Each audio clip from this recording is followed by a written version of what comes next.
Mr. Anton Zafra, Franchise Senior Manager of Adidas Philippines.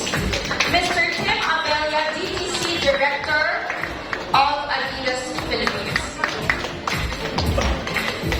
Also calling Mr. Steven Tan, President of SM Supermalls. Alright. Okay, so we are going to do the ribbon cutting ceremony a little bit different. Tama ba? Okay, so this is like a banner for the end of the race. So they're not going to cut the banner, they're just going to take 3 steps forward.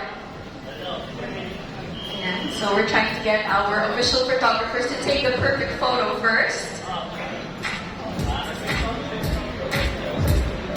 Okay, we need the perfect shot. Once again, welcome